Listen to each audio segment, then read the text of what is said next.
进来吧，汉文哥。方伯伯呢？是我让爸爸秘书这样跟你讲的。浩明哥，浩明哥，你不是一向喜欢公事公办吗？行，那我就跟你谈公事。我和我爸为了新区项目出了不少力，愚公一起吃顿饭不过分吧？你搞这些有意义吗？听说你要离婚了。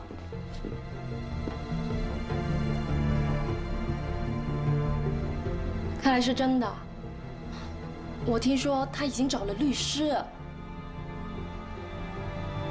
我就说嘛，像他这种人，平时就是装得很爱你而已，一旦发现拿捏不住你，就开始找退路，争取利益最大。浩明哥，妍姐，采访就在这一层的行政酒廊，嘉宾一会儿装饭好了就会直接过来。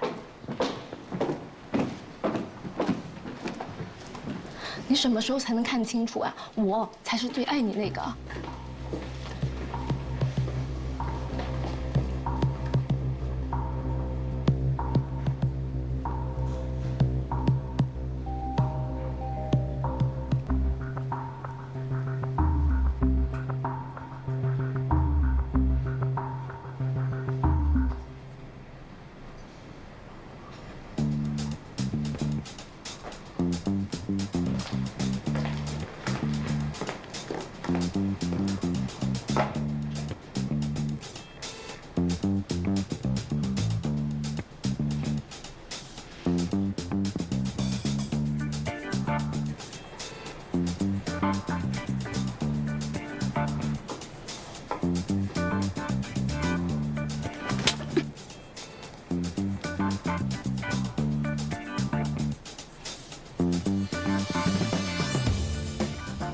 我没离婚之前，你就是第三者。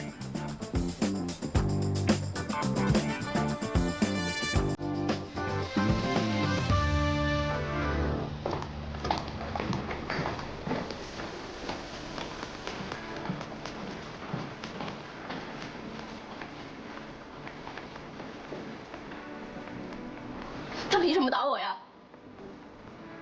雪，你给我站住！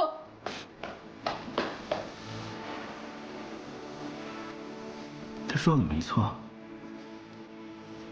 谁说我们离婚了？我们俩之间闹别扭不可以吗？你是方家大小姐，可不能是第三者，你自己想清楚，不要再缠着我。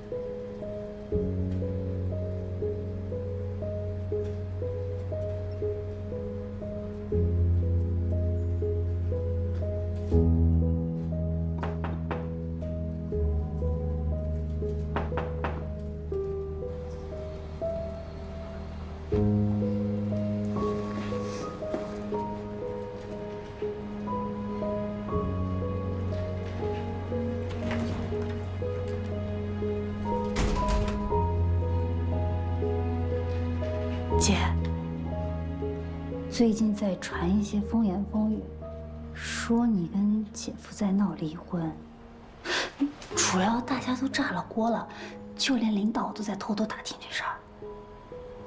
我敢肯定啊，这绝对就是孙思维瞎传的。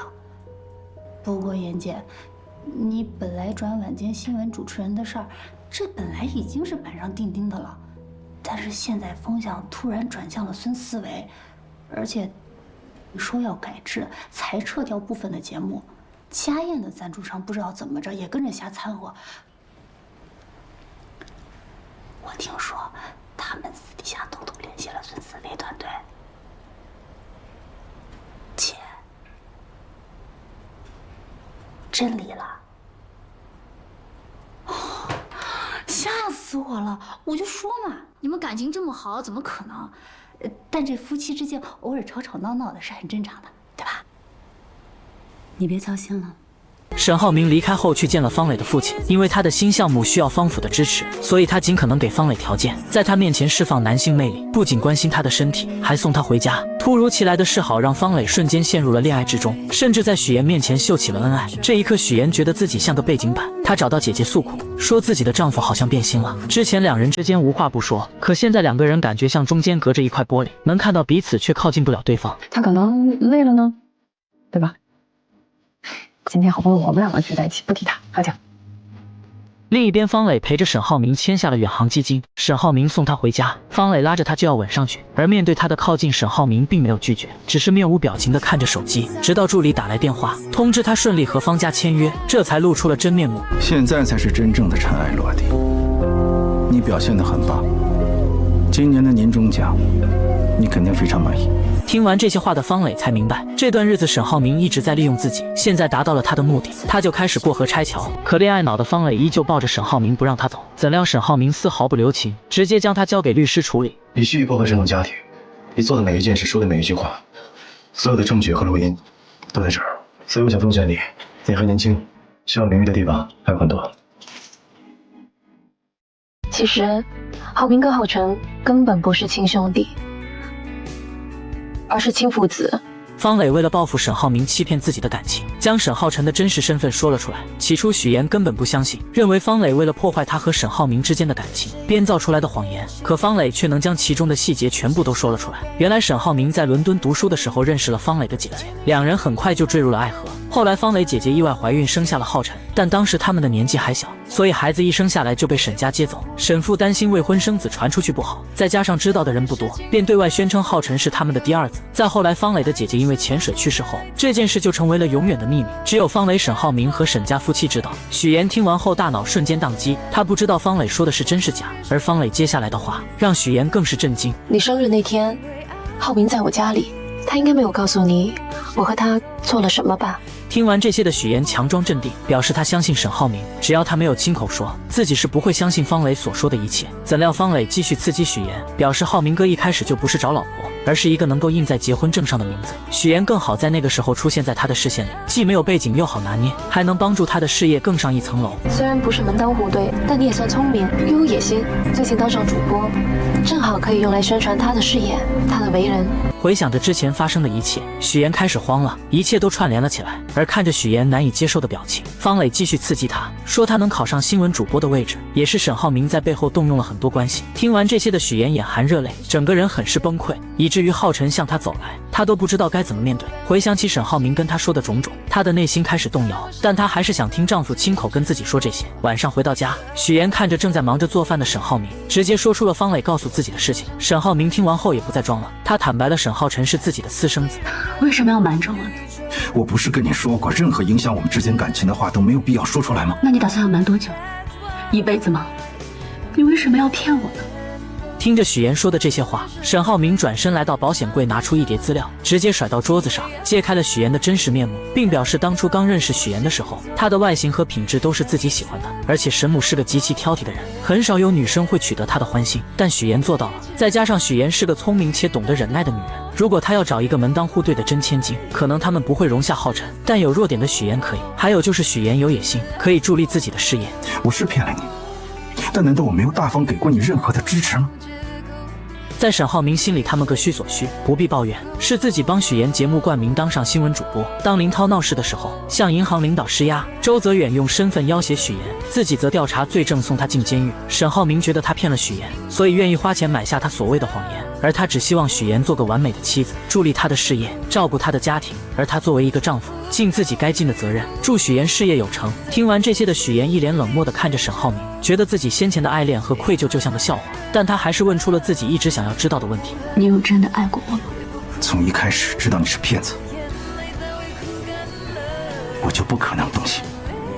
此刻的许妍终于明白了一切，之前沈浩明对她的所有奖励，原本她以为那是对自己的爱，可现在看来就仅仅只是完成任务的打赏而已。你可以理解成是我对你符合我条件的一种认可。许妍，你再怎么纠结，就显得不够聪明了。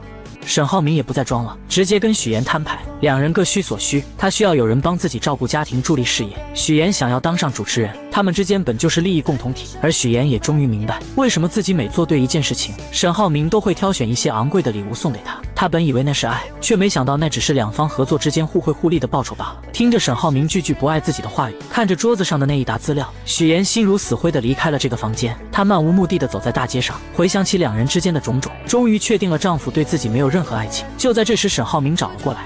此时看着沈浩明，想起一句话：你在众人之中，暮色深浓，无法辨认，不会再相逢。沈浩明上来开门见山，询问许岩有没有想清楚。此刻的许岩无比的平静，他表示要是想离婚的话，自己也会同意的。可沈浩明要的并不是离婚，现在他的新项目和公司正在起步中，不希望被离婚影响到，所以他还是希望许岩能和自己继续扮演恩爱夫妻。但真正动心的许岩自然是不肯的，他不希望跟沈浩明继续这样貌似神离的做一对假夫妻。怎料沈浩明直接以许岩的工作作为要挟。你现在还没有正式转入新闻岗，你应该不希望当中会出现什么差错吧？听完这些话的许岩突然觉得自己的这份工作像个烫手山芋一样，甚至想要脱离。随后许岩回到单位，录制完新闻后，听到了主任表扬自己，还让自己继续做下去的时候，他突然觉得沈浩明说的也没有错，自己做的这份工作确实能够为他提供顺风顺水的信息途径，而且这一切确实也是沈浩明给他的。他彻底想通了，于是回到家特意做了烛光晚餐，并放低姿态，想要挽回这份感情，表示自己可以做好一个妻子的角色，也可以接纳浩辰，但只求一点，希望沈浩明能够相信自己对他的爱是真的，无关身份和地位。然而面对许岩这么卑微的示爱，沈浩明却无动于衷。你还是图名或者图利吧，这样我还会觉得你真实点。就像你说的，我们之前说好的，无论在工作或者在家里，我们各司其职，互利互惠，这样不是挺好的吗？在沈浩明眼里，许岩就是个图名又图利的人，他不相信许岩对自己有真爱，所以许岩现在对自己所做的一切都只是演戏罢了。而此刻的许岩也彻底死心，他明白狼来了的道理，撒谎太多次说真话的时候，没人再相信。许岩就这样跟沈浩明两个人一起成为了表面的夫妻。看到沈浩明一个劲儿的在记者面前伪装两个人十分恩爱的样子，面对镜头许岩有点说不出话，甚至觉得丈夫在镜头面前在暗暗的点自己。沈浩明为此很是生气，他像对待下属一样对许岩，让他在第二天的慈善会表现好点，不要让人看出来。要你表现好好的，我保证新闻主播转正的机会你十拿九稳。谢谢沈总。就在两人准备睡觉的时候，律师打来电话说方磊要自杀。原来方磊这几天一直联系沈浩明，沈浩明并没有理会他，所以他才想出了这种办法。而沈浩明接到电话后就匆匆赶往现场，面对方磊的要挟，沈浩明丝毫没有怜惜，只有厌恶。他直接将方磊踢出新项目的参与，说完冷漠的离开了。晚上参加慈善会的时候，许岩彻底不想再配合沈浩明，他故意将方磊拉到身边坐下。沈浩明出声制止，许岩丝毫没有理会，甚至开口让方磊有时间多帮他照顾好明哥。这些话让方磊都有些丈二和尚摸不着头脑。而沈浩明看到许岩像变了一个人一样，只是沉默也没说什么。而在拍卖的时候，许岩更是拿着沈浩明的钱，用最高的价格买下一个钻石戒指160万，左边出价160万了，朋友们还有没有加价的？160万，第一次300万。他在拍卖会上用沈浩明的钱拍下天价钻戒，然后很是大方地送给了方磊。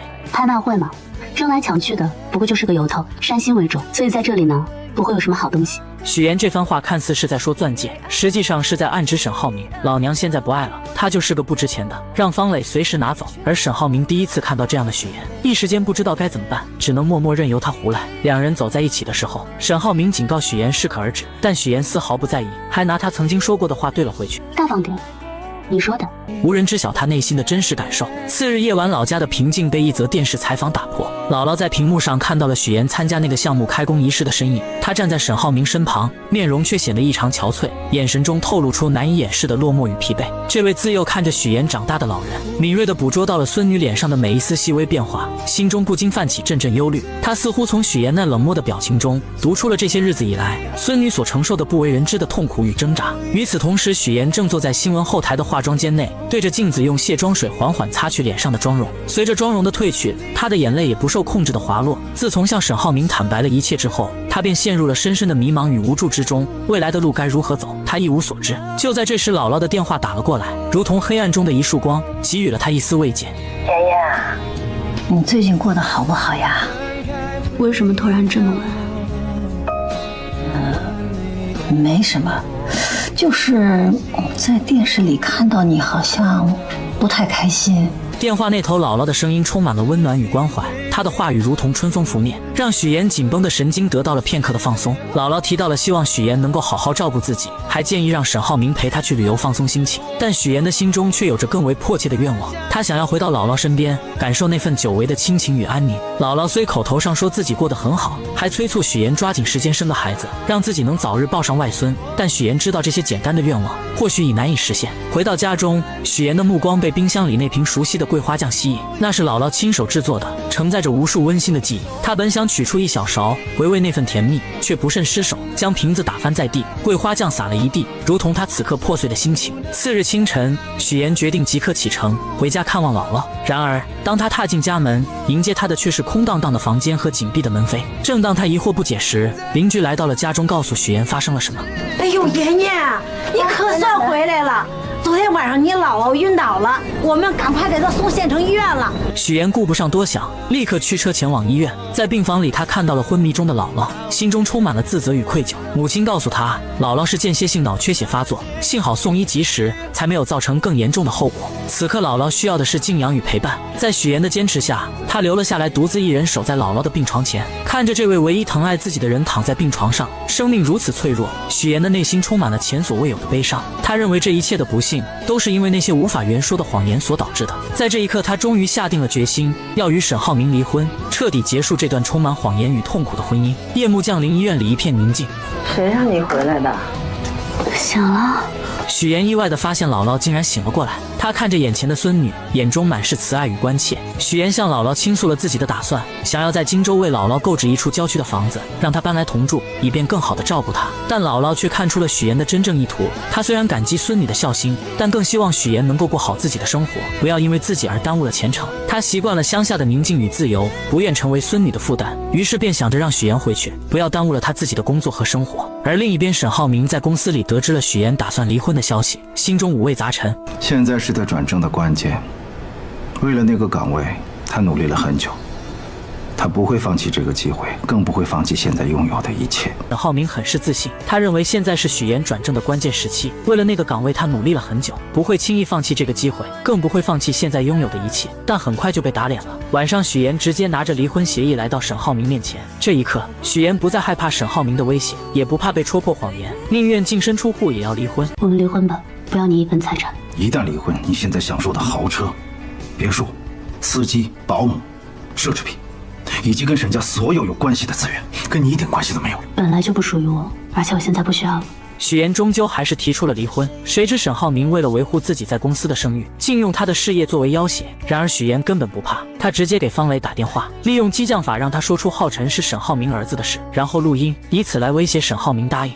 是想要和平分手，还是鱼死网破？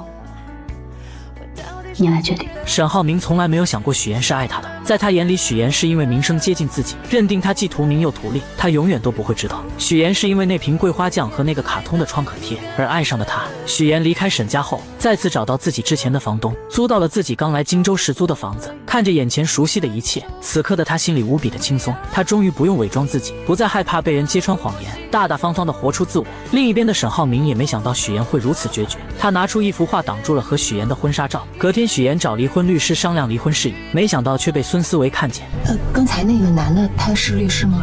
丁律师啊，专打离婚官司的，他在律师圈很出名，他接手的都是顶级客户。很快这件事就在公司传开了，而方磊也得到了这个消息，他觉得自己终于有机会了，便用父亲的名义约见沈浩明。怎料沈浩明看到他转身离开，方磊见状追了出去。与此同时，来采访的许妍正巧看到了这一幕。你什么时候才能看清楚啊？我才是最爱你那个。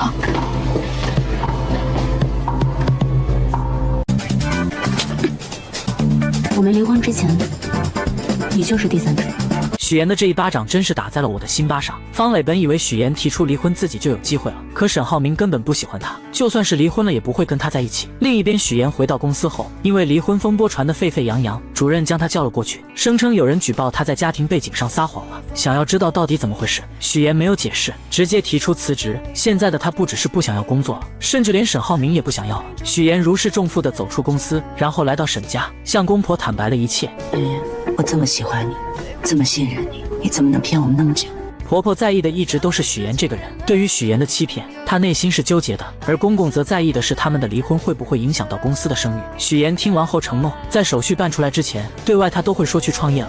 对不起，许岩真诚地向沈家二老道歉，他放弃了一切，也善意地向浩辰撒谎。他去创业工作忙回不来，沈母对于这个儿媳非常满意，她不仅能帮上儿子，还能将家里的一切打理得井井有条。看着许岩离开的背影，他心里很不是滋味。楼上的沈浩明也同样如此，他没想到许岩得知自己不爱他后会如此的决绝。隔天，沈浩明跟黄总打高尔夫的时候，黄总提起了许岩，夸奖他聪明能干，就算是签约合作了，还挤出时间去看他岳母。他一直以为许岩只是为了合作才去接近的，没想到他还是会花费心思去看岳母，不停地夸奖许岩。他真的很不错，你们两个般配，我能看得出来，作为家人，他是真心对你的。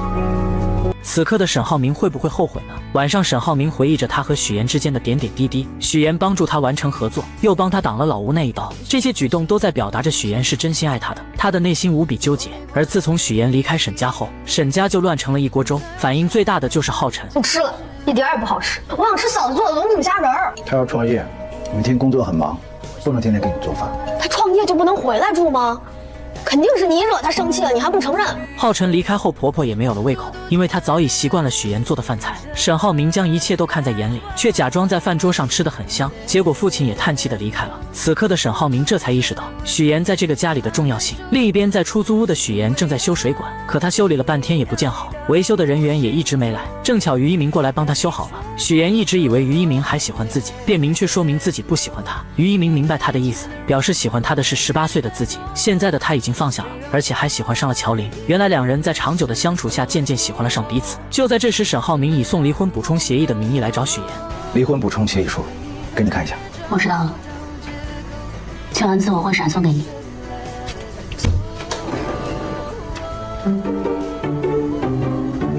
正好我今天没事，做下来一条条对一下。沈浩明和于一鸣以这种尴尬的方式见面了。他就是你的老公。沈浩明宣示主权，让于一鸣识趣离开，但他并没有吃醋，因为他早就调查过，于一鸣正在跟许岩的姐姐乔琳谈恋爱。但他还是警告许岩，离婚协议上有一条，就算他们真的离婚了，必须要经过自己的许可，才可以对外公布消息，让许岩务必要注意自己的言行。然而许岩丝毫不惯着他，直接对了回去。我也提醒你，明天就是8号，民政局见。隔天，许岩和沈浩明来到民政局，却发现还有离婚冷静期。离婚冷静期？不知道政策啊，现在协议离婚都是有冷静期的。顾名思义呢，就是给你们一个冷静思考的机会，冷静到下个月8号。如果你们要是不想离了，就不用跑一趟了，这边会自动撤销申请。这个消息让两人都感到有些无奈，但也只能接受现实，各自回家等待。沈浩明回到家后，发现家中气氛异常压抑。弟弟沈浩辰因为吃不到许岩做的菜而闷闷不乐，他认为是沈浩明惹许岩生气了，才导致他离家不归。沈浩辰一气之下独自回到房间。沈母看着桌子上的鱼，眉头紧锁。他觉得这道菜远没有许岩做的好吃，心中不禁涌起一股失落感。他觉得自己失去了一个看上眼的媳妇，心情愈发糟糕，最终也生气地离开了餐桌。就连沈父看着一家人如今这个样子，也默默地走开了，只留下沈浩明一个人独自坐在餐桌前，面对着满桌的冷菜残羹。他突然意识到，原来许岩在家庭中的地位和作用，远比他想象中的要重要得多。晚上，沈浩明来到沈浩辰的房间，他看着床上的相册，里面全是许岩陪着沈浩辰一起度过的开心日子。那些照片中的笑容，让沈浩明不禁陷入了沉思。他开始意识到，许岩不仅仅是一个妻子，更是这个家庭中不可或缺的一员。第二天，沈浩明来到公司后，便迎来了一场关于他加入董事会的投票。然而投票结果却出乎他的意料，一共13人的投票中，反对票和赞成票都是6票，只有沈父还没投票。在众人的目光之下，沈父毅然决定投下了反对票。我反对。7票反对，6票通过。沈浩明无法加入董事会。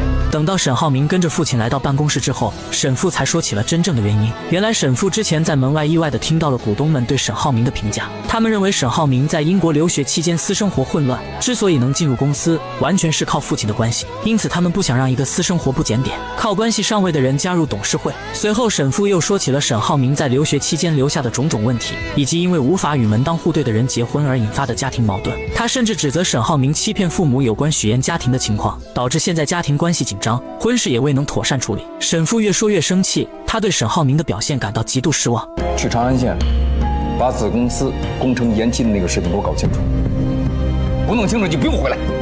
此刻的沈父正在气头上，他将儿子派去子公司调查工程延期的事，还下令不弄清楚不准回来。沈浩明就这样被踢出总公司，来到又破又偏僻的子公司，没有秘书，没有华丽的办公室，吃住都在活动板房里。而负责人知道他被董事会拒绝，丝毫不担心。他这回下放到咱这儿，一不批钱，二不给人，干嘛来了？当太子爷来了？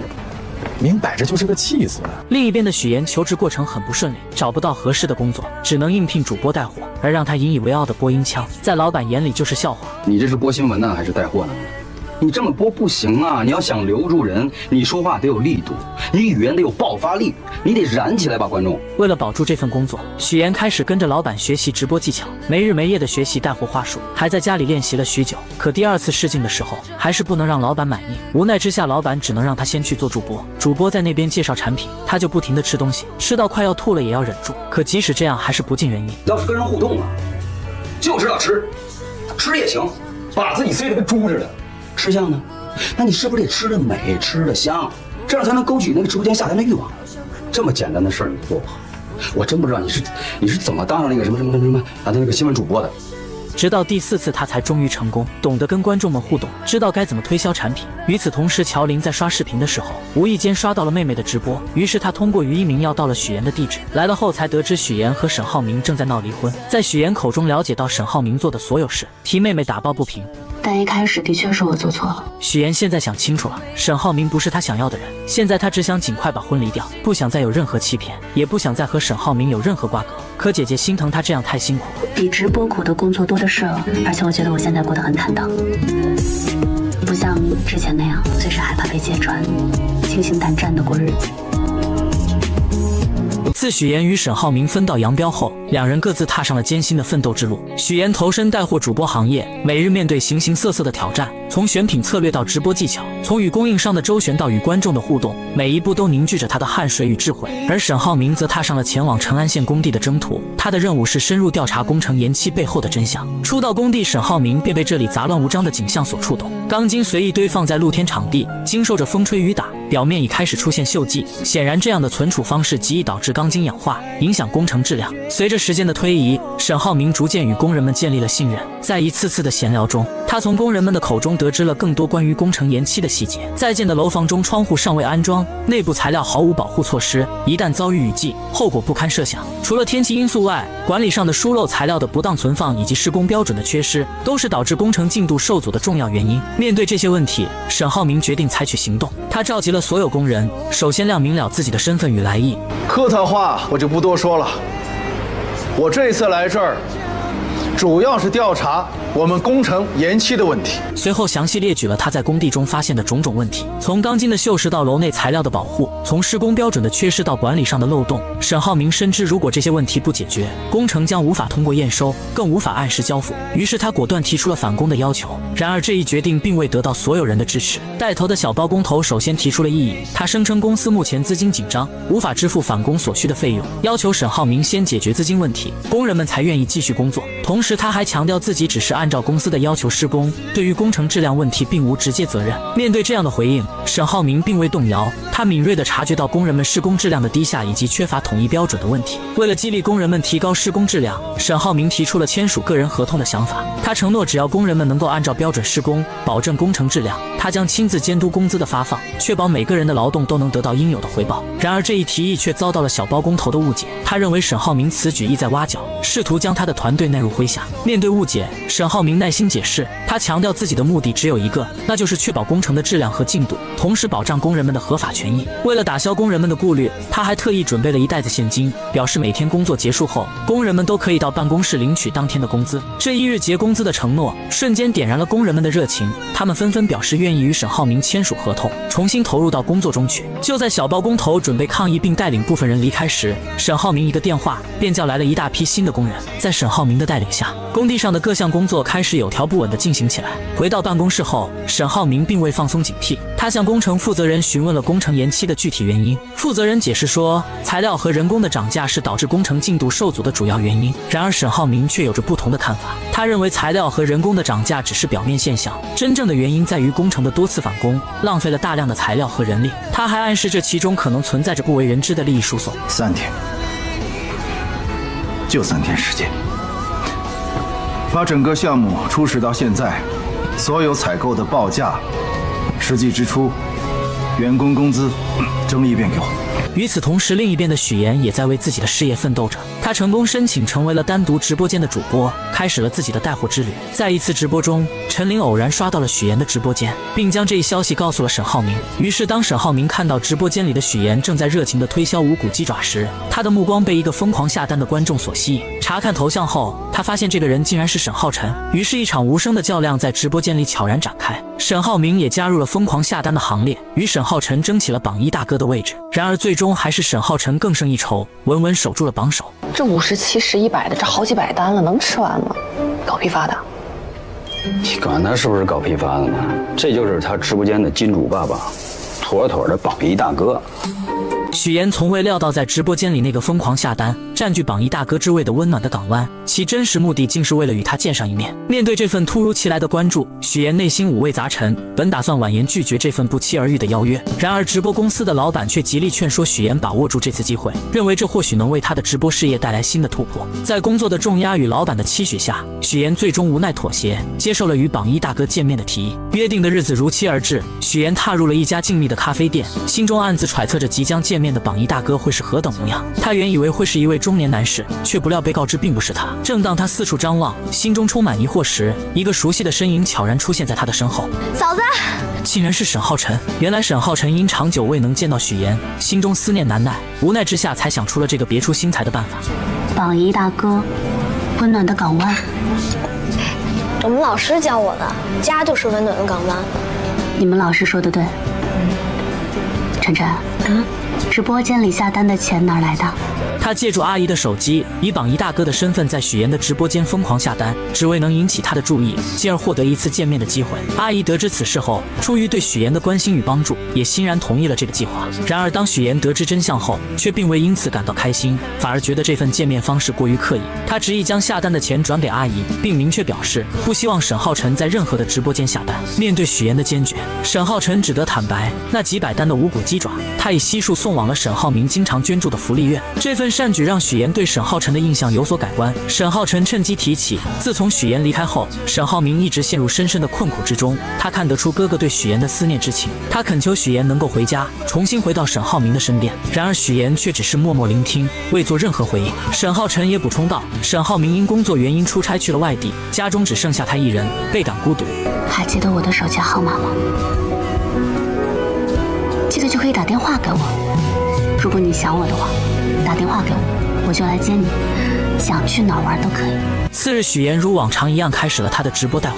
然而这一次，一个不速之客的出现打破了直播间的平静。方磊在直播间内公然指责许岩，称他是一心想要嫁入豪门的捞女。这种言论瞬间引发了直播间的轩然大波。面对直播间内突如其来的指责，许岩一时之间竟不知如何应对，直播间陷入了短暂的沉默与尴尬。为了化解这场危机，许岩急中生智，拿起一个垃圾袋，将自己装了进去，以一种幽默而自嘲的方式缓解了紧张的气氛。虽然这一举动暂时平息了风波，但事后许岩还是被老板狠狠训斥了一顿。老板认为许岩在直播中的沉默与不当处理，给公司带来了不小的损失。更令他不满的是，许岩还将榜一大哥给弄消失了，这无疑是对直播资源的一种浪费。为了阻止类似情况再次发生，老板决定让许岩参加户外带货直播。在户外直播中，许岩依然展现出了他对待工作的认真与热情。他顶着太阳，耐心地为观众介绍每一款产品，用他的真诚与专业赢得了观众的认可与喜爱。与此同时，沈母与他的朋友们在一次聚会中聊起了许岩。当得知许岩正在创业，众人纷纷表示，相对于这种不稳定的工作，还是新闻主播这样的职业更为稳妥与体面。甚至有人开始怀念起许岩在新闻主播岗位上的风采。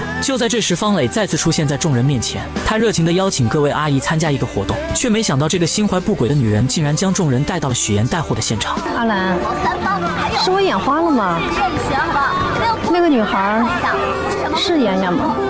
当沈母与朋友们发现许岩正在这种环境下工作时，心中不禁涌起一阵复杂的情绪。沈母本想上前与许岩打招呼，却似乎碍于面子而犹豫了。而众姐妹则开始纷纷吐槽，认为许岩在这种环境下工作，实在是有损沈家的风评与形象。他们的话语中充满了对许岩的不解与失望。你再怎么说也是沈家的儿媳妇，卖大米鸡蛋，这么自降身价，只会叫人瞧不起。咱们几个才有钱几天啊，就忘本了。磊磊，你今天是故意让我来看戏的？而面对太太团的贬低，于兰更是化身护系狂魔，将他们都对了回去。什么叫自降身价？谁瞧不起谁啊？孟总啊，你跟你老公开建材厂那会儿，也睡过仓库吧？马总呢？创业不需要日晒雨淋吗？你们家是做水泥厂起家的，那时候约你，每次见你从头到脚都是水泥，一拍一股子灰，忘了？你别看我暴发户嘛。说完，于兰根本没有理会方磊，转身离开。方磊的如意算盘又落空了。事后，于兰坐在车上看着许妍辛苦的样子，心疼的流下了眼泪。于是他特意派司机过去买了100单。这时，一直跟许妍交好的美玲姐也过来支持许妍。小许，你一个人出来创业，我们都支持你，加油！许妍四处看了看，找到了坐在车上的于兰，心里无比感动。什么？我们家主播太牛了，商品进口，不是谁买的？于老板。我只是想要摆脱曾经那些错的，重新开始新的生活。既然决定了要离婚，那之后彼此就做陌生人。原来沈浩明得知许妍直播带货后，特意将自己收拾了一番来见她。下车，他看到许妍如此辛苦地干着这些活，眼里露出了一丝心疼。这一刻的他终于明白，许妍再也不是以前那个为爱撒谎的小女孩，而她为了弥补自己内心的愧疚，选择用钱来解决。他认为许妍完全没必要辞职，来过这样的苦日子。我不需要。此刻的许妍已经不想再和他有任何瓜葛，既然选择了离婚，那就跟过去的一切割舍，这样才能开始崭新的生活。他拒绝了沈浩明的帮助，并坦言自己和沈浩明从小到大受到的教育、经历的事情都不一样。沈浩明学到的是知人善用资源、调配关系制衡，而他只能抓住一切可以向上爬的机会，努力改变自己的命运。许妍承认自己不是沈浩明的对手，也承认如今的结局都是自己咎由自取。既然决定了要离婚，那之后彼此就做陌生人。看着许妍离开，沈浩明才如梦初醒，明白曾经的许妍是多么的美好，但现在一切都已经无法挽回。隔天，许妍刚来到公司就被老板叫了过去。原来老板在昨天直播的弹幕中得知许妍之前是豪门儿媳，于是他心中开始打起了许妍的主意，让许妍在网上打造千金名媛的人设，每天在网上讲一讲贵圈的小故事，以及是如何嫁入豪门的，想借此让许妍大火一把，然后直播卖货赚更多的钱。许妍听完后想也没有想，直接拒绝了他的提议。当初他就是因为捏造了假身份嫁入了沈家，借着沈家的势力成为了新闻主播，现在好不容易卸下了那些沉重的担子，自然是不肯再次拾起。现在的他不想依赖任何人，只想通过自己的努力获得成功。怎料老板却依旧不依不饶，无奈之下，许妍决定结算完这个月的工资就离开这个让他压抑不已的地方。怎料老板却恶意克扣许妍的工资，将助理宣传、联系商家所有的费用全部都加在许妍身上，最终许妍的工资由原来的2万直接变成1400。工资明细可不可以给我看一下？我觉得不合理。人钱少啊，那你就听我的呀，随便编个故事。你比如说，一个女强人嫁入豪门，又通过自己的努力变成了豪门，这人设多励志，分分钟成为头部主播，你就不用在这儿忍气吞声了。工资明细，麻烦发我邮箱，我不干了。许妍明白老板不会善罢甘休，为了不给沈家添麻烦，她选择了辞职。而许妍在失业后，还是会像往常一样来姐姐家，给她填补各种生活用品，却无意间看到姐姐为了省钱，把柜台里的试用品带回来。试用装很多人用过的，其实不太卫生的，哪能？许妍本想着再劝一劝，这时姐姐的朋友打来电话，还哭得十分伤心。原来作为服装设计师的瑶瑶极具有天赋，设计的服装也很好看，但却因为没有钱买配饰，在全国服装大赛上名落孙山。她哭得很是伤心，大家不停安慰着她。而看到瑶瑶的设计后，许妍有了一个大胆的想法，那就是创业做服装生意。而许妍的执行能力也很强，她将大家集合到一起，说出了自己的想法，大家都很是赞同。眼下设计师有了，女模特有了，乔琳可以做妆造设计，许妍又很擅长策划营销，正好卡里还有15万，几人一拍即合，准备成立一个属于自己的民族服装品牌。但创业可不是那么容易，许妍想利用短视频来帮自己的品牌打广告，可视频发出去后，点赞和关注都不尽人意。有人点赞了，有人点赞了，哎，被几个逼了，才41个赞。怎么搞的？是不是这个时间点大家都不怎么刷手机啊？不久前，沈浩明被父亲下派到子公司调查工程的事，项目负责人担心吃回扣的事情被发现，整日里联合包工头给沈浩明难堪。沈浩明很是聪明，一一化解了这些矛盾。怎料总经理不肯罢休，找到一群混混来到工地闹事，迫切的想要把这个太子爷给赶走。一个少爷雹子，我看他怎么斗这帮流氓。对，就是让他知道这滩的水啊没那么浅，他哪儿来呀？回那儿去吧。晚上，沈浩明准备继续支持许妍的直播事业，却发现主播换了人。此刻的他心里无比的失落。隔天一大早，他就给秘书打电话，确定许妍的行踪，这才得知许妍辞职开始创业。但他这边很是棘手，暂时管不了许妍。这次秘书不仅带来了许妍的消息，还带来了昨天那帮混混头子王德福的资料。晚上，沈浩明直接做出了一个让众人意外的举动，他赤手空拳找到王德福，提出跟他一起散步。散步的时候，沈浩明一直一言不发，而是直接走到了王德福家门前，对着家里的老太太打了声招呼：“王阿姨。”小婶儿啊！王德福无奈之下，只能先让随从们离开，而沈浩明则跟王阿姨表示今天来家里是谈生意的。此时的王德福心里再不情愿，也不敢在母亲前面发作，只好将沈浩明请到家里去。而沈浩明则开门见山地说出了自己的建议，他建议王德福先不要想着收回工程款，忽悠他继续投钱修路，这样的话之前投入的钱就能成为投资款。不仅如此，沈浩明还答应，只要房子建成，王德福不仅能优先选房，还将小区里的绿化项目都交给他来做。王德福听完有这好事，立马同意与沈浩明合作。处理完这件事后，沈浩明就设了一顿简单的鸿门宴，邀请总经理过来谈谈。我请了新总经理，明天到任。什么呀？你这是鸿门宴呢？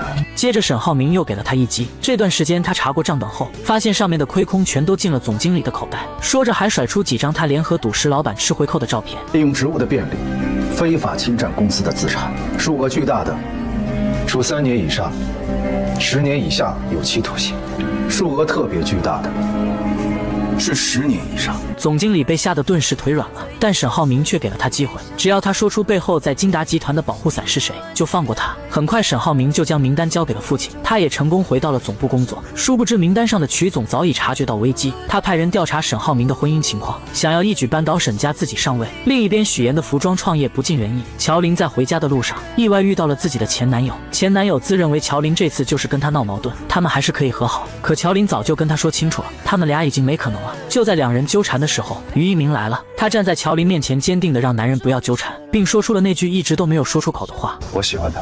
你说什么？两人的关系在这一刻开始变得微妙起来。随后，乔琳来到许妍家，发现大家都很是沮丧。原来昨天的视频发出去后，就只涨了11个粉丝，但许妍并没有放弃，她开始思考研一方的不足之处，与法国的一个小众品牌做对比，决定从产品的功能性和大众性着手。我觉得这个方向很对。如果按妍妍刚才说的话，我有一个预设想啊，就是下一次的视频，我们可不可以融入普通人一天这样的设定？普通人的一天。那就是整体都改得生活化一点呗。没问题，就按照这样，我们去改变一下方案，融入到下一期的新品里面。对呀，可以问题。不久前，为了给工作室拉投资，许妍每天游走各大老板之间，介绍工作室的产品，陪着喝酒应酬，可结果却不尽人意，大家都以知名度不高婉拒了。沈浩明每天下班都会在许妍的必经之地等着他，默默地关注着，看着他辛苦的样子，心里很是难受。每次当他想要上前帮忙的时候，都会想起那天说的话：家人决定了要离婚，只好彼此就做陌生人了。就在沈浩明内心挣扎纠结的时候，乔琳出现了。你在这儿干嘛呢？我来看一下妍妍。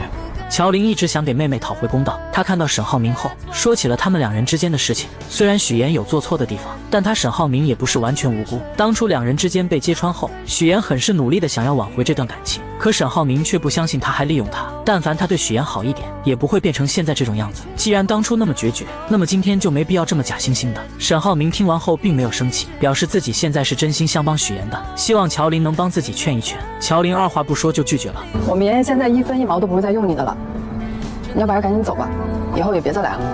隔天，许妍正常见客户帮严一房拉投资，这一幕正巧被蒋亮看到。之前在酒会上的时候，蒋亮就曾对许妍比较有好感。得知他自己创业拉投资后，更是猜到前段时间传出来的离婚风波很可能是真的。蒋亮很清楚许妍的能力，也很看好他的项目，但现在的严一方知名度太低，他不会轻易投资。可他为了帮许妍出面介绍了一个很出名的摄影师，就这样得到了许妍的联系方式。之后两人相处后，蒋亮越来越喜欢许妍的性格，更是给他的严一房进行投资。另一边，沈浩明准备和巴莱金合作，通过多方打探，发现巴莱金是个极其重视家庭的男人。他认为一个能够经营好家庭的、爱护和照顾好妻子的男人，才是一个有智慧、重承诺、值得信赖的合作伙伴。为了能谈下合作，沈浩明不得不厚着脸皮联系许妍寻求帮助。两人见面后，沈浩明依旧装作一副高高在上的模样，表示自己现在可以给许妍一个融资的好机会。许妍一下子就戳穿了他：是你遇到的困难比较大吧？许岩很明白，肯定是他遇到很棘手的事情，才会迫不及待地找上自己。沈浩明见状，知道自己无法再维持刚刚那副姿态，只能开门见山向许岩说明情况，表示需要许岩配合他再次扮演恩爱夫妻，出现在巴莱金夫妇面前，以此来博得好感，达成合作。说着把资料递到许岩的手里，许岩接过资料，了解完情况后，开始跟他谈起利益问题。而当他得知沈浩明要是能达成此次合作，能给沈家带来至少10个亿的时候，果断提出要100万的报酬，这让沈浩明很是惊讶。他知道做服装行业很烧钱，本以为许岩会提出更大的要求，没想到就只要100万。而为了再次和许岩搭上关系，他提出1000万，不过是入股而不是报酬。没等他说完，许岩直接拒绝了。我没有想让你来做我的甲方，这一次的合作是平等的，我只拿我的酬金，其他的我都不需要。听完这些的沈浩明心中无比酸涩，但他也只能答应下来。好，就这样说好了，100万当做你的酬金，但是你必须要记住，巴莱金先生很看重夫妻感情，我们必须要在他们面前表现得非常非常恩爱。合作愉快。合作愉快。许我耀眼的高能情节终于来了！即将离婚的沈浩明和许岩达成合作，在客户面前假扮恩爱夫妻。原来沈浩明为了跟一对俄罗斯客户合作，特意找许岩帮自己。许岩提出了100万的报酬，两人各取所需。隔天夫妻俩就开始了变装秀，穿着一身芭比牛仔风的衣服来到酒店，只为引起巴莱金夫妇的注意。虽然两人表现得很是卖力，但还是错失了机会。Seems so in love。不过我不喜欢芭比，我更喜欢 Twilight 暮光之城的爱情。听完这些，沈浩明决定实施 B 计划，将自己打扮成暮光之城的样子，拼命在巴莱金夫妇面前刷存在感。These guys are like Edward and Bella. Yes, that's my favorite love story. You remember we used to watch the Yes, once that way. 可这一次还没有跟人家搭上话，幸运的是知道了巴莱金居住的房间，于是两人再次换装，来到酒店订下了巴莱金隔壁的房间。随后两人执行 C 计划，沈浩明给前台打去电话，定制了一个最贵的浪漫套餐，但故意把房间号说成隔壁的。在猫眼里看到服务员将蛋糕送到隔壁房间后，许岩和沈浩明就出来敲响了房门，说自己订的蛋糕不小心送错了房间。看到女人已经开始吃了，许岩立马露出一副很是失落的表情，接着走到她跟前拍马屁，这么美的鲜花蛋糕，就是要配这么美丽的夫人。许岩的这番话成功获得了女人的好感，邀请他们一起共同享用。许岩拒绝了，表示这么浪漫的蛋糕只属于美好的2人世界。我带你去酒店的草坪吧，听说很有名，还有节目表演呢。你们也去草坪吧，咱们到时候一起喝一杯。好啊，晚上见。就这样，两人成功跟巴莱金夫妻搭上了关系。回到房间后，许岩开始收拾行李，他本能的开始帮沈浩辰收拾行李。当他拿起衣服准备挂起来的时候，才反应过来这些都不应该是自己干的。于是他把衣服重新放到行李箱，让沈浩明自己收拾自己的行李，这让沈浩明心里有些失落。晚上来到草坪，4人坐在一起相谈甚欢。同时翟总的助理也注意到了这一幕。草坪上举办了有趣的情侣游戏，巴莱金夫妇很是踊跃地参加了。沈浩明在为两人喝彩的时候，突然发现有男人盯着许岩，顿时醋意上头，脱下自己的衣服盖在了许岩身上。许岩则直接将衣服扔开。沈浩明见状让他注意下，别忘了他们还有合作。我不是你的下属，请不要命令我做事情和以前一样。听完这些的沈浩明有些意外，现在的许岩很有自我，是他以前从来没有见过的。于是他问出了自己一直想要问的问题：你觉得我们为什么会离婚？因为你利用我。难道你没有？但我是真的爱你。我说以前我也帮了你啊。在沈浩明眼里，他得到自己想要的，许岩何尝没有得到他想要的？觉得他们两人之间没必要走到现在这一步。什么意思？想挽回？我有挽回过啊，有用吗？所以你挽回。沈浩明心中想着挽回，可嘴上却总是说这两者之间的利益关系，否定许岩的能力，觉得他在外面创业，所有的钱都打水漂了，只有他才能救许岩，所以许岩只有回到他身边才能成功。听完这些的许岩直接对了回去：你凭什么高估你自己？你又凭什么贬低我？你觉得没有人要投我吗？我告诉你，想要投我的人都排着队呢。你要投啊？你排队好了。此刻的沈浩明迫切地想要知道到底是谁在投资。就在许岩准备离开的时候，却被巴莱金夫妻叫住。女人炫耀了一番自己的奖品，并建议许岩上去玩游戏。要玩吗，老公？来啊！然而两人玩游戏的时候，泼起水来一个比一个狠，丝毫不给对方留情面。我们对了，刚刚。不好意思，是什么？接下来玩你画我猜的时候，两人丝毫不配合对方，很没有默契。直到许岩碰到创可贴这个题目的时候愣住了，他想起了那次在医院沈浩明给自己贴的卡通创可贴，那是自己最心动的时候。于是他对着沈浩明指了指手腕，沈浩明立马明白了他的意思。创可贴，恭喜回答正确，太不可思议了。我怀孕了，孩子是你的。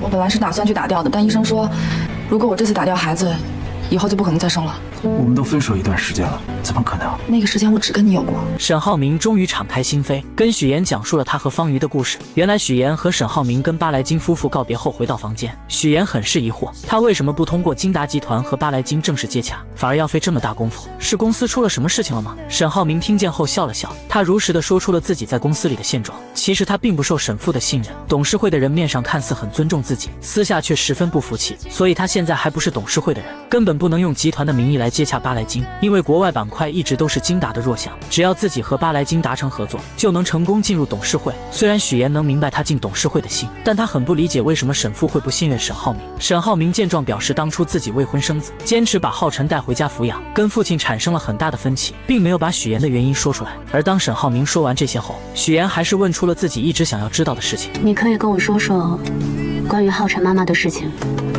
不想说也没有关系。沈浩明看了看许妍，说出了他和方瑜之间的事情。当初得知方瑜怀孕的时候，他们已经分手2个月了。记得那是个下雨天，他突然找上门说自己怀孕了，并表示如果打掉这个孩子，以后就不能生了，所以他选择生下来。而且这次过来并不是想让沈浩明负责，只是想让他知道这个事情。此时的沈浩明还小，整个人都是懵的，但他还是负起了自己该尽的责任，陪着方瑜生下了这个孩子。没过多久，方瑜因为潜水遇到洋流不幸去世，方磊便带着亲子鉴定将孩子交给了自己。之后他把浩辰带回了家，导致和父亲之间的关系越来越差。而为了不影响沈家的声誉，沈父更是对外宣布浩辰是他们的第二子。许妍听完后，让沈浩明试着理解一下沈父，因为他认为沈父做的事情都是为了沈浩明好。其实不管他们长得多大，在父母眼里始终都是小孩子，但是不放心不等于不在乎不重视。而且这么大一个公司，背后有那么多的眼睛盯着他，一丁点错误就会被无限放大，因此父亲对他的严格或许是一种保护。许妍的开导让沈浩明重新开始审视起了父亲，而直到今天他才发现许妍的宝贵，但自己却弄丢了他。谢谢你，我确实有必要来到。那就早点睡。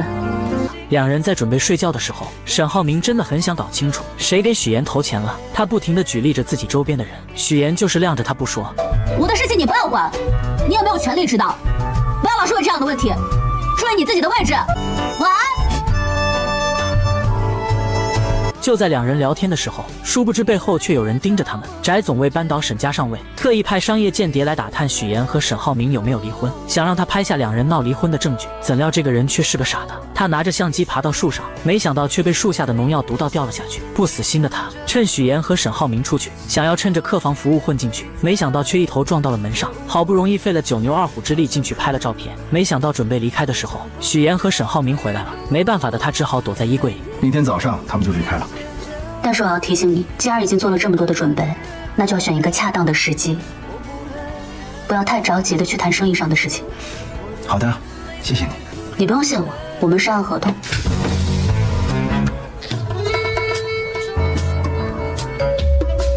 不久前，两人还在因为与巴莱金合作的事情扮演恩爱夫妻。在逛街的时候，沈浩明还借着合作给许妍描了眉毛。起初，许妍看着旁边有人，为了完成任务只能答应，但看到对方认真的样子，不心动是假的，毕竟那是自己真真切切爱过的人。之后，两人回到房间，准备聊一聊后续的计划。突然，衣柜里传来动静。面对这突如其来的状况，两人并未表现出丝毫的慌乱或声张，而是默契地选择了静观其变。沈浩明心思缜密，他故意向许妍提及自己已与巴莱金达成重要合作的消息，以此作为掩护。随后看似不经意地打开了衣柜门，当那名男子的身影映入眼帘时，他随即以取毯子为由，巧妙地利用衣柜门夹住了男子的脚。这一举动既是对男子的警告，也是为了进一步观察其反应。事后，沈浩明向许妍解释，衣柜中的男子受伤不轻，极有可能是竞争对手派来针对巴莱金夫妇的间谍。他之所以没有直接揭穿，是担心打草惊蛇，让真正的幕后黑手逃脱。为了不让男子察觉到他们的怀疑，两人继续保持着日常的对话，言谈间未露半点破绽。不久之后，沈浩明与许妍一同前往拜访巴莱金夫妇。出乎意料的是，那名男子竟也出现在了会面现场。男子一见到沈浩明，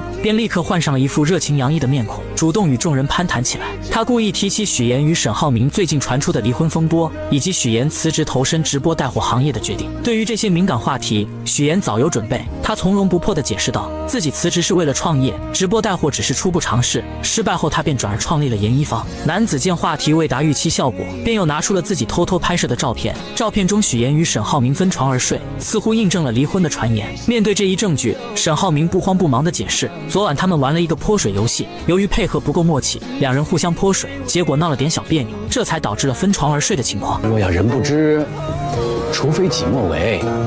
如果二位真的不是分居，哎，敢不敢带我们去你房间参观一下？随后，一行人来到了沈浩明的房间，众人一进门便被眼前浪漫而温馨的布置所吸引。房间内不仅装饰的别具一格，还摆放着一些趣味横生的玩具，显然是沈浩明精心准备的。他们好有情趣啊！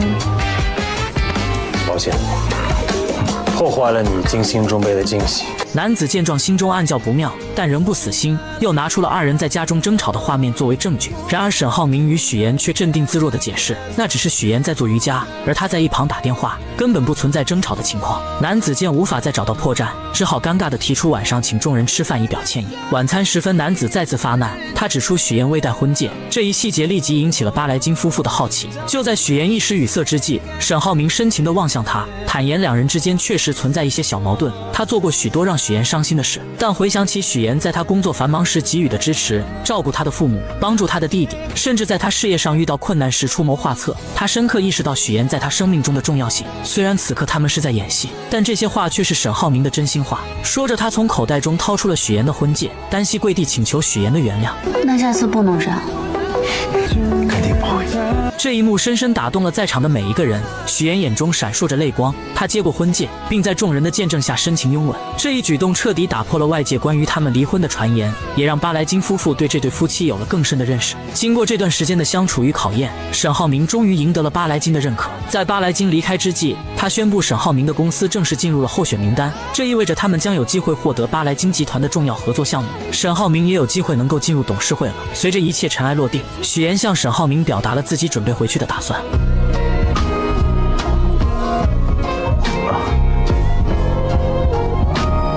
不好意思，这几天我习惯了。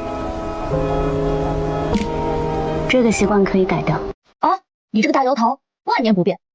这个西服899 3件套，怎么了？你是潮商用品吗？还有眼镜啊？你近视吗？你每天戴着干什么？装什么？装什么老千锋？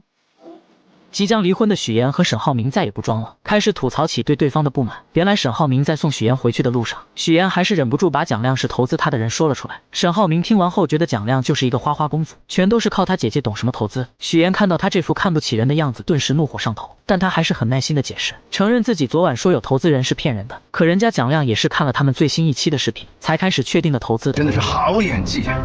真不知道还有什么事情骗着我呢啊！听完这话的许妍破罐子破摔，直接将以前欺骗沈浩明的事情全部都说了出来。第一次去金达采访的时候，发烧是真的，但晕倒是装的。沈浩明听完后更是不甘示弱的表示，在医院给许妍贴的创可贴是陈秘书买的，只是看到他感动得一塌糊涂，就没有吭声。这番话彻底伤到了许妍的心，毕竟那是他第一次对沈浩明动心。怎料沈浩明乘胜追击，指责许妍给他挑的每一件衣服，没有一件是他满意的，颜色、品质、品味都很差。许妍听完后彻底破防，他气急败坏下让沈浩明反思一下自己是不是长得老成，眼光又跟不上时代，整天不是梳个大油头，就是穿得像个卖保险的，永远都是西装半永久3件套。是潮商用品吗？还有眼镜啊？你近视吗？你每天戴着干什么？装什么？装什么老千锋？沈浩明听完后气炸了，他摘下眼镜开始火力全开，吐槽许妍做的饭很难吃，自己一直都是硬吃下去的。许妍不甘示弱地说他送的珠宝腕表又土又俗，没有一件是自己喜欢的。没想到沈浩明却说这些东西都是陈秘书买，自己一点都没有参与。无所谓，无所谓，真的无所谓。反正男人送的礼物都差不多，我习惯了。跟我谈之前，你到底几个？我跟你说过几个？你跟我说只有我一个？对，就你一个，还差个0。听完这话的沈浩明彻底破防，他猛踩刹车，紧紧盯着许妍。许妍并没有理会他，下车后提醒他别忘记了8号去民政局办理离婚。沈浩明这才反应过来，自己刚刚都说了些什么。明明自己想要挽回许妍，怎么把这些话都说出来了？两个曾经端着生活的人，终于有了活人的气息。回到家后，沈浩明就收到了浩辰的灵魂拷问，让他尽快把嫂子追回来。怎料沈浩明还是嘴硬，就是不肯承认自己喜欢许妍。我送你一个成语，口是心非。嫂子肯定还在生你的气，你有没有给人家好好赔礼道歉啊？接着浩辰开始阐述自己的观念，男生被女生拒绝是没关系的，就算被拒绝100次也要把喜欢的女生给追回来。这么简单的道理，沈浩明怎么会不明白？可他就是不明白自己为什么见到许妍总会说一些违心的话。他独自坐在楼梯上纠结了许久，给许妍发去消息，想要借巴莱金的名义再次约见许妍，可许妍的回复简短又无情。怎么追回来？难道还要跟他吵架？我真是一头猪！马上就要到两人离婚冷静期结束的日期，沈浩明为了不离婚都开始有了应激反应，只要听见8这个字，心里就忍不住打颤。于是为了拖延离婚，故意借口自己在国外出差，甚至来到景点拍下几张在国外的照片，让秘书修图就能蒙混过关。然而他却低估了一个全能型人才的侦查能力。许岩看到照片后，直接来到了沈浩明家堵他。一定是幻觉，一定是幻觉。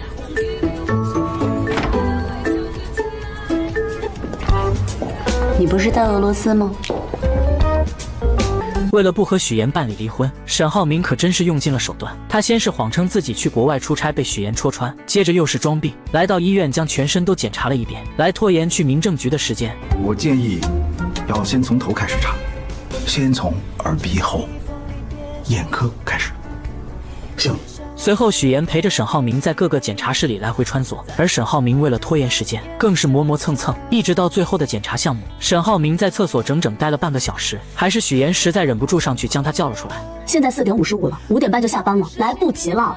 来感觉了，来感觉了，憋着，流完混再尿。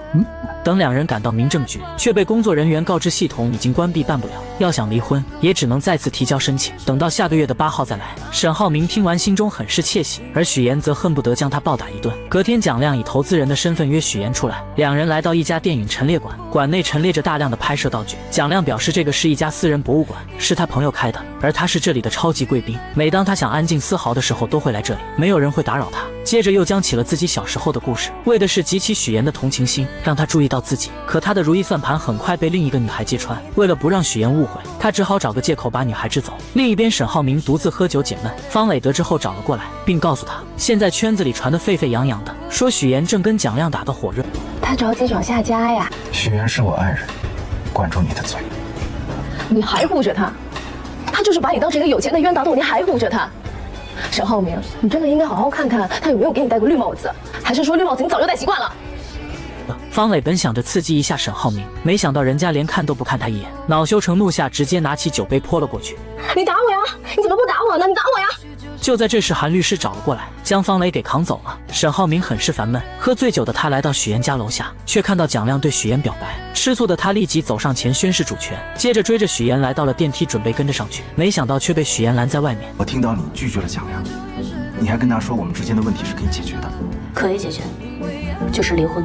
说完，许岩就要关上电梯，可沈浩明却笑眯眯地打开了。此刻的许岩很是无奈，他很是平静地表示，两人之间婚姻本来就开始的不体面，只是各取所需。现在他只想好聚好散，而且自己会尽力将事情的影响降到最低，只希望能顺顺利利拿到离婚证。听完这话的沈浩明瞬间愣在了原地，他没有想到许岩是如此的决绝，可还是不死心按着电梯不放。把手拿开。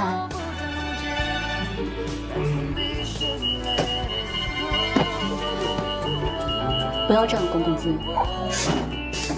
回到家后，许岩回忆起两人之间的点点滴滴，心里很不是滋味，只能靠喝酒来缓解情绪。另一边的方磊也在借酒消愁。突然，韩卫平出现在他面前。韩卫平看着方磊失魂落魄的样子，心中有些不忍，便夺过他的酒杯，语重心长地开始劝解他，要学会3分爱别人7分爱自己，在感情里要做一个清醒独立的女人，为自己而活。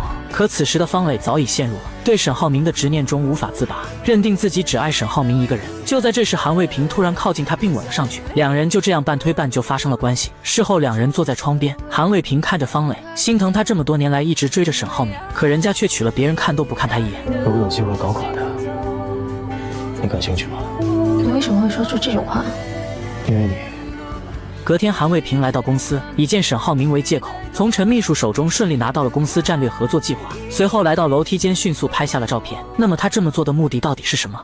不久前，沈浩辰为了哥哥嫂子的复合，真是煞费苦心。他以下半年参加马术比赛为由，让教练联系嫂子过来商量，自己则赶忙向哥哥报信，让他赶紧过来。就这样成功将两人聚到了一起。而为了给两人创造独处的空间，更是借口拿果汁火速开溜。可屋内尴尬的气氛让许岩有些不知所措，于是他谎称自己还有工作，转身离开。沈浩明不知道该以什么借口留下他，只能任由许岩离开。等浩辰端着果汁回来，没有看到嫂子，立刻指责哥哥浪费了自己好不容易争取到的机会。我真的是要被你气死了！就连我的小朋友都知道，做了错事就要改。您惹嫂子生气了，现在她不理你了，你不得主动出击啊？沈浩明也不知道自己到底怎么了，面对许妍竟然一句话都说不出来。晚上回到家，于兰也开始助攻。这几天丈夫和儿子之间的关系缓和了不少，她知道这是许妍的功劳，便劝说儿子赶紧把许妍给追回来。其实于兰直到今天还在自责，要不是当初她介意许妍的身份，许妍也不会撒谎家世背景，而且她在商场上打拼了这么多年，形形色色的人，什么样的没见过。但许妍看儿子的眼神，一眼就知道他是真心喜欢儿子的。许妍对这个家里的每一个人都是真心的，所以她很自责。其实一开始我是希望给你找一个门当户对的，对妍妍的态度很苛刻，想方设法的逼她离开你。妈妈现在也很后悔，如果不是当时那些行为，我想妍妍也不会用门当户对这个谎言来证明自己。听完母亲说完这些，沈浩明也开始反思自己，表示自己也没有脸责怪许妍骗他，毕竟当初他也隐瞒了浩辰的身世。于兰也看出儿子动心了，便劝说他一定要把许妍追回来。看到许妍就想起了年轻的自己，上的厅堂下的工厂，那股子拼劲是自己最欣赏的，而他也认定许妍就是沈家的儿媳，是沈家未来的女主人。另一边，乔琳的前男友为了追回乔琳，他来到荆州应聘了陪练的工作，想着练一练好接住乔琳的打。这天他来到医院，无意间看到于一鸣正在和一个女医生走得很近，于是他把这一幕录了下来发给乔琳，让她过来抓奸。太过分了，刚才他拉她的手，现在是他拍她的肩膀，俩人在一起都26分钟，当着我的面口口声声说喜欢你，现在在干嘛？乔琳实在听不下去离开了，而于一鸣之所以跟这个女医生靠得这么紧，是因为有病人去世了，同事实在迈不过去这个坎，他过来安慰一下，两人并没有什么越剧。晚上乔琳做了一个噩梦，梦见于一鸣跟那个女生在一起了。隔天一大早，他找到于一鸣，想要搞清楚这件事。于一鸣得知后赶忙解释，可乔琳却觉得他们之间存在很大的问题，还是互相彼此冷静1星期再考虑要不要在一起。与此同时，沈浩明正听着陈秘书汇报许妍的创业进度。妍姐之所以那么努力，就是想证明她的实力和优秀给你看。现在不是讲究什么旗鼓相当、势均力敌的爱情吗？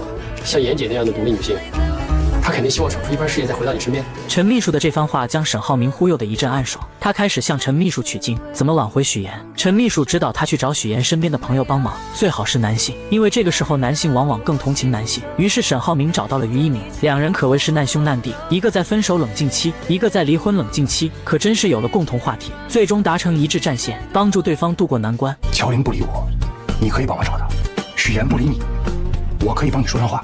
这不就叫人多力量大？咱们2个人肯定比1个人强。说得对，姐夫，妹夫，姐夫，妹夫。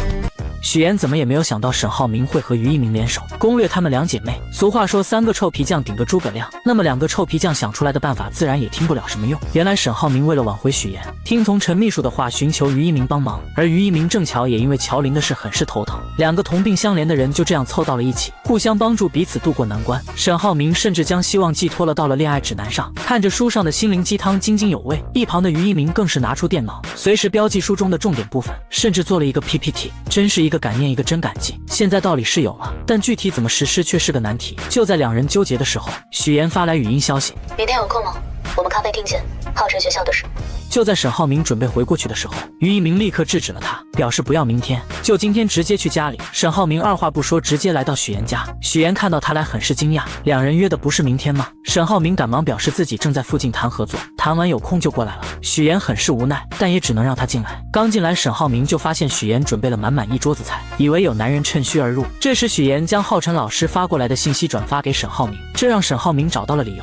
信号不好，这里有 WiFi 吗？我这个路由器坏掉了，要不然你回去下载。没事，我帮你修一下。路由器坏了，正好给了沈浩明机会。他借着修网的名义满屋乱钻，将鞋柜全部都翻了一遍。修完后又借口是网来到许妍的房间，打开衣柜，看到衣柜里全是女人的衣服，松了一口气。就在他趴在地上检查床底的时候，许妍进来了。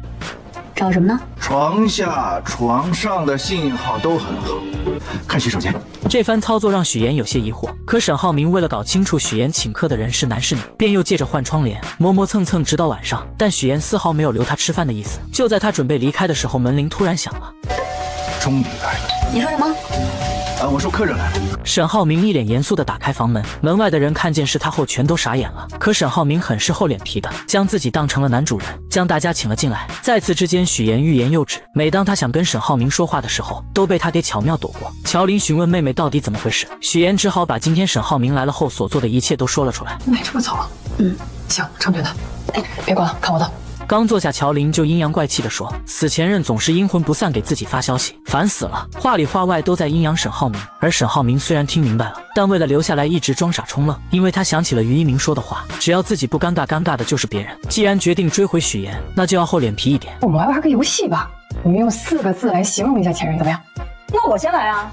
油盐不进，有眼无珠，心眼死多。听着许妍的小姐妹们说的话，沈浩明只是笑笑也不说话。在厨房忙活的许妍却十分解气，而为了攻略闺蜜们，沈浩明更是下血本，直接用上金钱大法。看到什么喜欢的，可以买，我给大家免单。能免多少？全部。这话一出，瑶瑶的眼睛都亮了。沈浩明接着诱惑，表示自己会让秘书跟着他们，只要看上了当场消费，当场买单。这番操作很快就攻略了对面的2个小姐妹，两人都开始夸起了沈浩明。许妍实在听不下去，弄出动静试图唤醒两人，最后许妍还是下了逐客令，将沈浩明赶走了。隔天，沈浩明再次找到于一鸣，于一鸣又给他出了个馊主意。沈浩明的执行能力很强，隔天便让陈秘书拿着他每天站在许妍楼下，在办公室望着窗外发呆，以及在工地里看着许妍照片夜不能寐的照片，让许妍看。本以为这些能换来许妍的心疼，可万万没想到许妍接下来说的话让秘书无地自容。什么偷拍能怼得这么紧？沈浩明也挺配合的呀，是坐在床上的吧？是啊。那你也在床上啊？你俩都在床上？别人接电话，有信号。别人接电话。谁？哎呦，没人叫你，我俩谁有人叫我？没接。哎，好，这不是我家，是有点疼。不是你去哪儿了？万万没有想到沈浩明有一天也会变成这样。不久前，沈浩明为了挽回许妍，使用了各种办法，可他和于一鸣想尽了各种办法，都没有让许妍心动。这天他在看朋友圈的时候，无意间看到许妍发的在电影陈列馆打卡照片，下面有蒋亮的点赞，于是他点开了蒋亮的朋友圈，看到了那张跟许妍同样地址的照片，还有暧昧的话语，瞬间上头。隔天便找人将电影馆里的东西全部都买了下来，不给蒋亮留下任何美好的回忆。这个操作可把蒋亮给气炸了。就在这时，沈浩明打来电话，将蒋亮约到了咖啡厅。情敌见面分外眼红，蒋亮因为电影馆的事很是生气，上来就给了沈浩明一个下马威。他表示自己是许妍的合作伙伴，沈浩明就是有钱也接近不了许妍，不像自己作为投资人可以天天陪在许妍身边，许妍的每一步发展他都在场。然而沈浩明听完后并没有气急败坏，直接发下狠话，表示只要自己和许妍没有离婚，那他蒋亮就是第三者。我绝对不会放过第三者。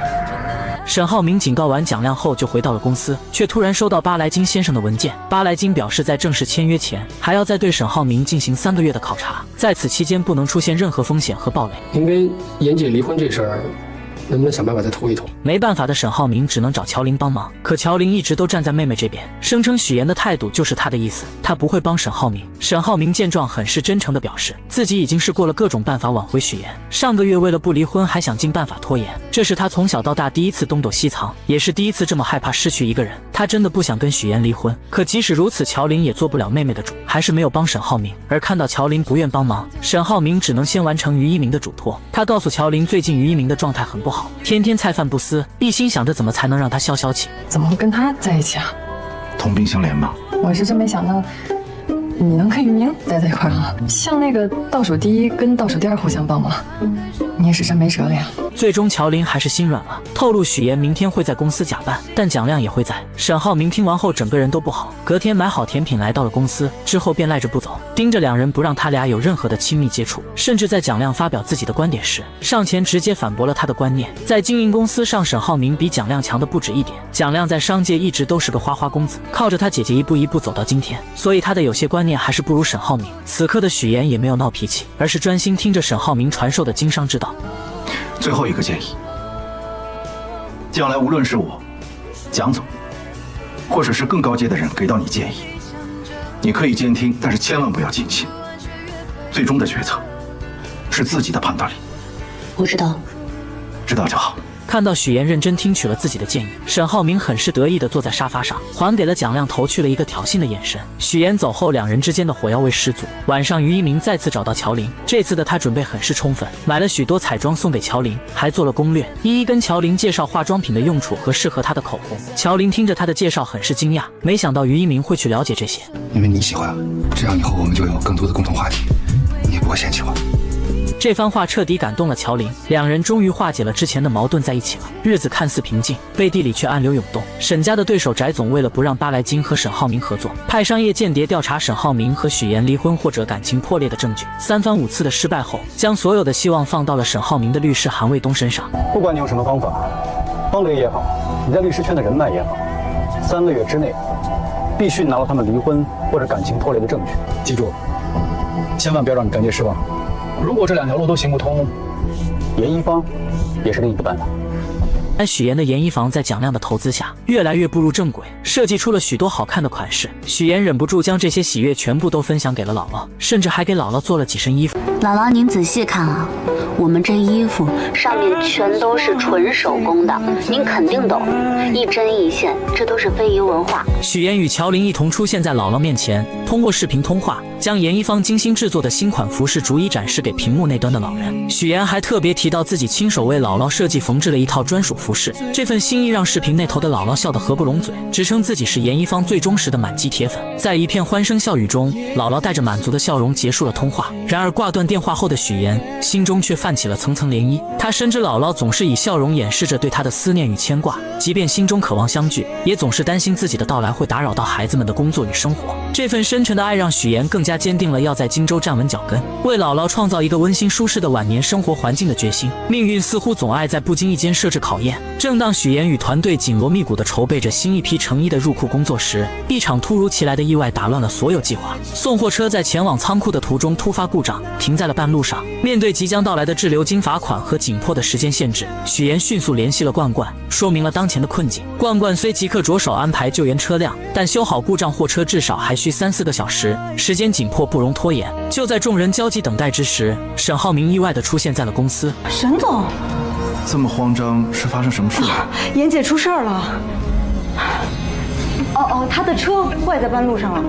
他仿佛是命运派来的救星，迅速驾驶着一辆备用货车赶到了事故现场。没有过多的言语，沈浩明首先让疲惫不堪的许妍上车休息，自己则毫不犹豫地投入到搬运工作中，将一箱箱成衣从故障车上转移至新车上。许妍坐在车内，透过车窗望着沈浩明忙碌的身影，心中不禁涌起一股暖流。他开始意识到，或许沈浩明对他的感情并未如他所想的那般淡去，他正以自己的方式默默地尝试着挽回这段曾经的感情。看着沈浩明因劳累而微微喘息的样子，许妍终于按捺不住内心的关怀，拿起水和纸巾走向他。沈浩明接过水一饮而尽，那瞬间的满足与疲惫交织在他的脸上，让许妍的心不由自主地软了下来。他询问许妍为何要亲自参与送货这样繁重的工作，言语间透露出对许妍安危的担忧。